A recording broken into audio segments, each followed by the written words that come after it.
Hi everyone and welcome back to FPL with me, Got No Skill. In this video I'll be reviewing the previous game week results and how my team went. Then I'll be looking at the transfers and captain choices for game week 2. And then finally I'll be looking at predicting game week 2 results and also reviewing my team. So let's get started.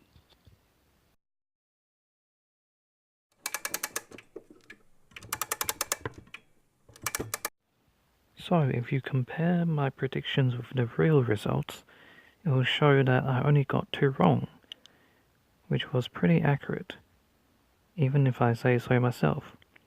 But did that translate to my fantasy team? Let's have a look. And it kinda did, to some extent. So I managed to get 76 points for game week 1, and while the average was 53.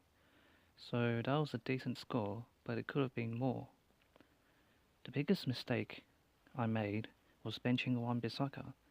However, over 500,000 managers also did that, so it wasn't too bad a mistake. Despite that, it gave me a rank of about 360,000, which is okay to start the season off.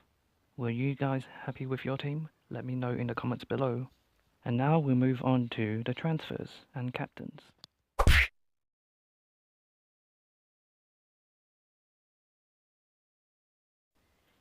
But before we go into the transfer activity for Game Week 2, let's go through some transfer tips I've got for you.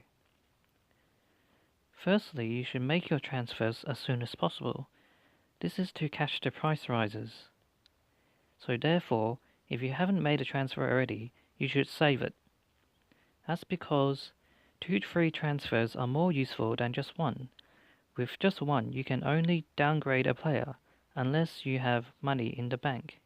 You could also take -4 points to get 2 transfers in, but it's not recommended to take -4 points so early.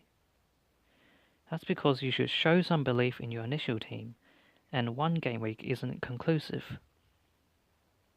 So now we can go through the transfers that have been happening in game week 2. So these are the players who have been most transferred in ahead of game week 2. We can ignore the goalkeeper position because that is not really a position that immediately needs to be looked at. So we have the defenders, and the top 4 of them have been transferred in more significantly than the rest.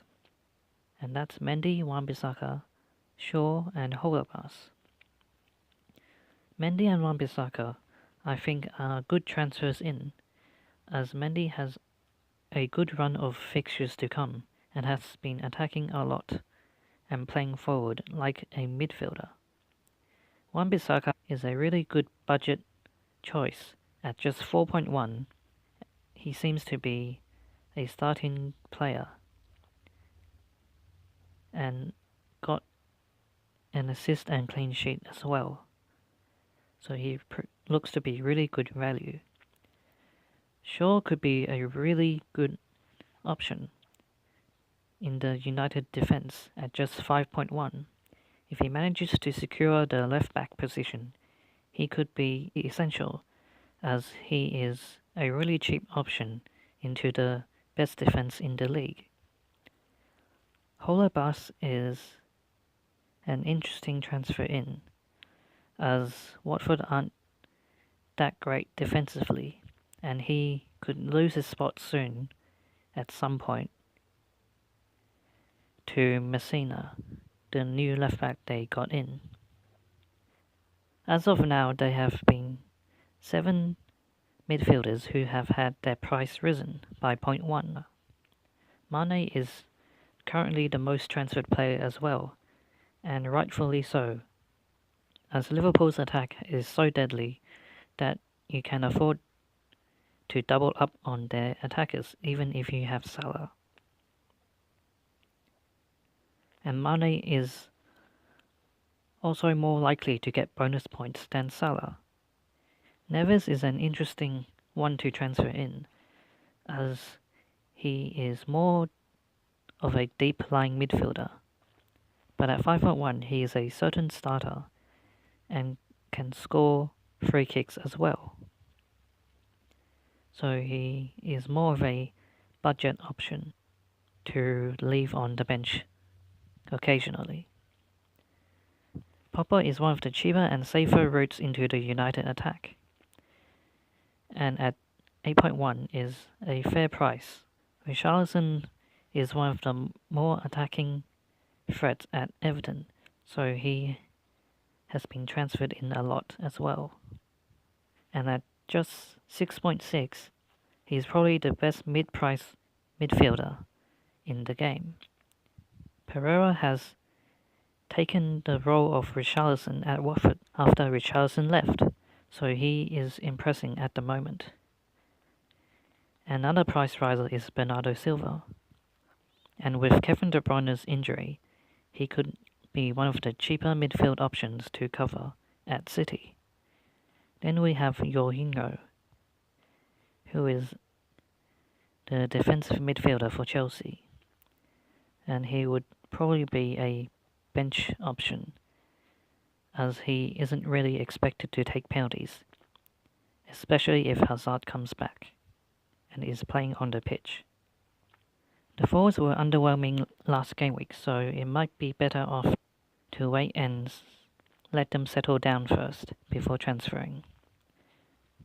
And that's all the major transfer activity ahead of game week 2.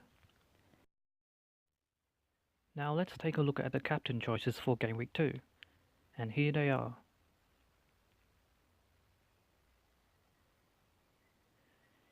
So two of the most tantalizing fixtures account for these captains. We have Sergio Aguero, who is at home to Huddersfield. In that game, you could certainly expect City to put 5 or 6 past Huddersfield. Therefore, Sergio Aguero is a great captain choice. Despite threats about his game time, he probably doesn't need the whole 90 minutes to get a couple of goals. Another option is Mendy. He was very impressive against Arsenal last week, and he got forward a lot, so much that he got 2 assists. Against Huddersfield, he is likely to clean sheet as well, which gives him great potential as a captain choice. The other enticing fixture is Liverpool against Crystal Palace, and one of the most popular captains will probably be Mo Salah, as he is very consistent. Sadio Mane is also another good option. He outscored Salah last week and is more likely to get bonus points, so he is a more explosive option than Salah, who is a bit more consistent. But if you don't want to go for these popular captains, my differential captain for this game week is Ben Davies.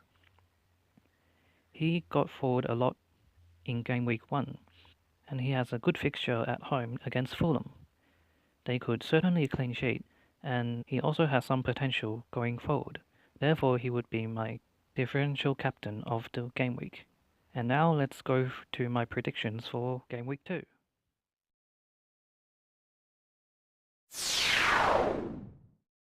Here are my predictions for game week 2. The first game will be a close one, but I think Newcastle has a bit more attacking threat, so I'm going to go for a tight Newcastle win. The second game, I think Everton will win it, as they were very impressive last week. Southampton have been struggling to score, so that's why I think Everton will. The third match will probably be a close one, so I'm going to go for a draw. The next one sees Spurs play against Fulham, so I think Spurs will be likely to win that one.